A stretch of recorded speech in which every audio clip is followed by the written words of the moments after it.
নবীজি কবুল করে তাহলে আমরাও জিহাদে গেলাম। মা চোখের পানি মুছে বলতেছে, বাজানরে এতদিন পরে মনে হচ্ছে আমি তোদেরকে গর্বে ধারণ করে সার্থক হয়েছি, সার্থক হয়েছি। জোরে বলেন আল্লাহু আকবার। আর এই দুইটা গুপ গুপ গুপ গুপ করে হাঁটতেছে আর খুঁজতেছে আবু জাহেল কোনটা। এই জীবনে তো দেখে নাই, ছোট মানুষ না। আব্দুর রহমান ইবনে আউফ ধরছে, চাচা আপনি তো মক্কার মানুষ, আবু জাহেলরে চিনেন? কোনটা গো আবু জাহেল্লা? ওই যে ওইটা পাহাড়ের উপরে খুব তর্জন গর্জন দিচ্ছে। আয় দরদের ভাইরা আমার, জানো তো নবীজি মক্কা থেকে মদিনায় আসলে হিজরত করে, ছোট্ট দুইজন বাচ্চা আল্লাহর নবীকে এসে বলছে, কি গো এই আপনি কোত্থেকে এসেছেন গো? আপনারা তো এর আগে কখনো দেখি না। নবী সাল্লাল্লাহু আলাইহি ওয়াসাল্লাম ছোট মানুষ তো, যেমনি জিজ্ঞেস করছে, আমার নাম মোহাম্মদ, আমি মক্কা থেকে এসেছি। কেন এসেছেন এখানে? সবাই দেখে আপনাকে সালাম কালাম করে, কিছুই তো বুঝতেছি না। আমার এলাকার মানুষ আমার মাতৃভূমি থেকে আমার তাড়াইয়া দিছে। কেন? আপনি তো ভালো মানুষ। না, আমার উপরে জুলুম করছে, আমি সত্য প্রচার করছি দেখে। আপনার উপরে কে সবচেয়ে বেশি জুলুম করছে? দুইটা পিচ্চি বাচ্চা জিজ্ঞেস করতেছে, একটার নাম মহাজ আর একটার নাম মাহাজ, একটার বয়স 7 বছর আর একটার বয়স 10 বছর। আল্লাহ নবীকে বলল, আল্লাহ নবী জবাব দিচ্ছে, আমার উপরে সবচেয়ে বেশি যে জুলুম করছে এই লোকটার নাম হচ্ছে আবু জাহেল। নাউজুবিল্লাহ বলেন। আবু জাহেল আমার উপরে সবচেয়ে বেশি নির্যাতন করেছে। দুই ভাই ওখান থেকে উঠছে, উঠার পরে বলতেছে, আপনি থাকেন, আপনি এই এলাকায় আসছেন, আপনি আপনার মতো দিরাতিবাদ করেন, আবার আমরা আসব। দুই ভাই বাইরে হয়ে বলতেছে, ভাইরে এত ভালো নুরানি একটা মানুষকে যে মানুষটা কষ্ট দিতে পারে, অত্যাচার করতে পারে, ওই আবু জাহেল্লারে কোনোদিন যদি বাগে পাইছি, আবু জাহেল্লার একদিনকে আমাদের একদিন। আল্লাহু আকবার। বুঝছেন? কয়েকদিন পরে বদরের যুদ্ধের ডাক পড়ছে। দেখেন নবী প্রেম কি! আরে আমরা তো আশিকে রাসূল। অনেক ভাই আছে আড়াই পেঁচের জিলাপির জন্য মিছিল করে, মসজিদে সিন্নি ছাড়া বসতে চায় না, দাবি করে বড় আশিকে রাসূল। কিসের আশিকে রাসূল? ভণ্ডামি এগুলা। তাকান, এই দুই ভাই কয়েকদিন পরে বদরের যুদ্ধের ডাক পড়েছে, গোটা মদিনায় এলান হয়ে গেল, কারো বাড়িতে ছেলে হোক মেয়ে হোক, যে যেভাবে পারো ইসলামের জন্য ঝাঁপিয়ে পড়ো, তোমরা সাহায্য সহযোগিতা করো। ল্যাংড়া কানা বুবা, কানে বয়রা, শুনে না, চোখে থাকে না, বুড়া তুরা যা আছে সব যেন নবীজির কাছে হাজির। আল্লাহ নবী বলছে, এত মানুষ দিয়ে আমি কি করবো? আল্লাহ নবী, জিহাদে ডাক পড়েছে, বাড়িতে বসে থাকি কিভাবে?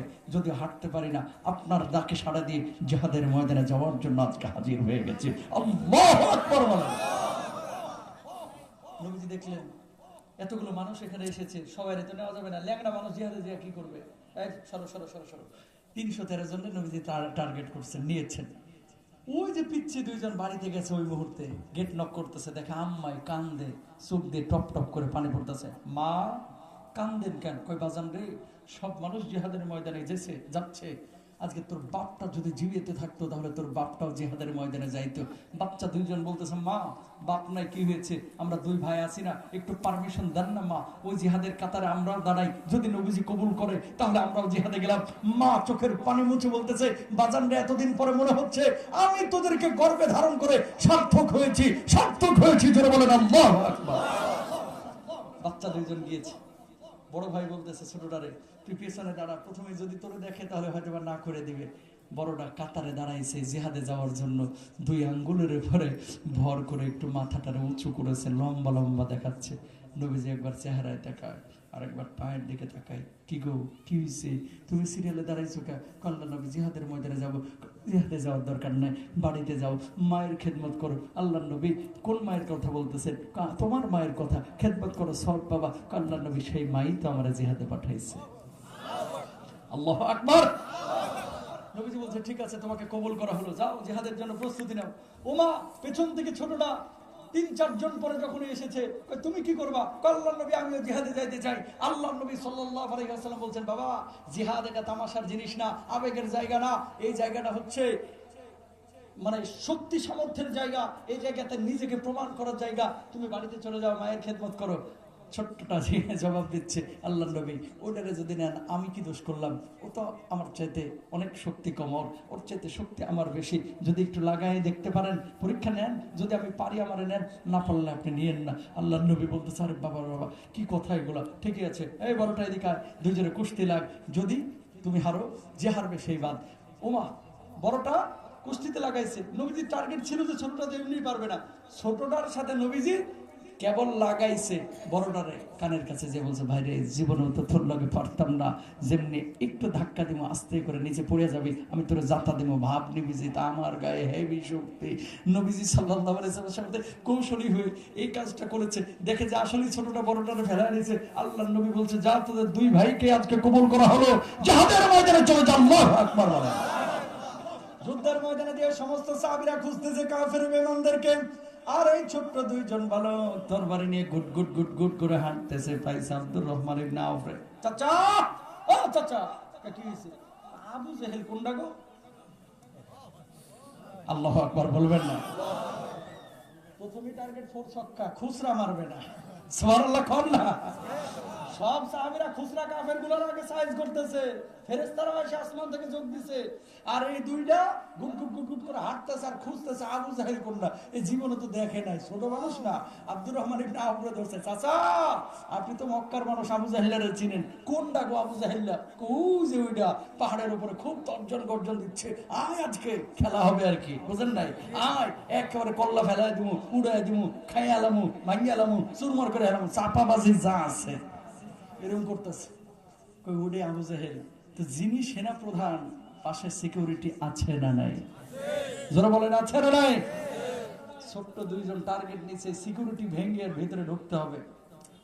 পায়ের ফাঁক ফোকর দিয়ে কিভাবে যেন ঢুকে গেছে আল্লাহর ইশারা। ছোট দুইজন, এরা বুঝতেও পারে না যে এটা মুহাম্মদের সাল্লাল্লাহু আলাইহি ওয়াসাল্লামের সৈনিক। সুবহানাল্লাহ কন্যা। ঢোকার পরে তরবারি দিয়া এক ভাই আরেক ভাইয়ের দিকে তাকাইতেছে যে কোপটা দিলে তো হাতে পাবে না, ছোট মানুষ না। আবু জাহেল তো ঘোড়ার উপরে, কথা বুঝেন নাই? ভাই বলতেছে যে হেডারে নামেরা ঘোড়ার পায়ের উপরে দে কোপ।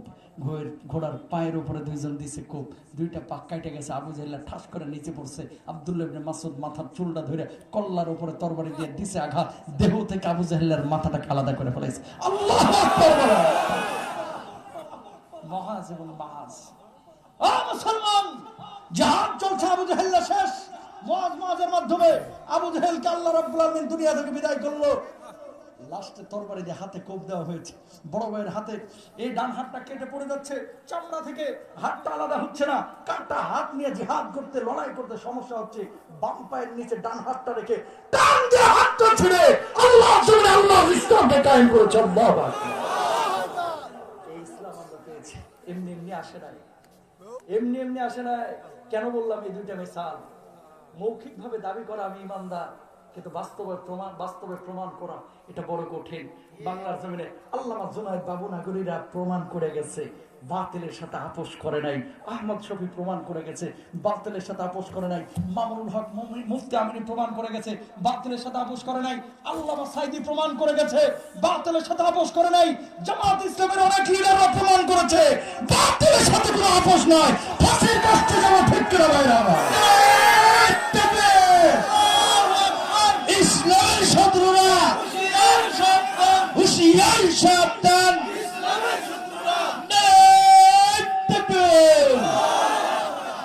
তারা ফাঁসির কাজটা গেল, আপনি দিল্লি পালাইলেন কেন? বুঝে নাই, নতুন বুকে সৎ সাহস থাকলে পালাইলেন কেন? চোর পালায়, ডাকাত পালায়, ভালো মানুষ পালায় না। ঠিক না? 16টা বছর হাজার হাজার আলেমকে বাংলার জমিনে জেলখানা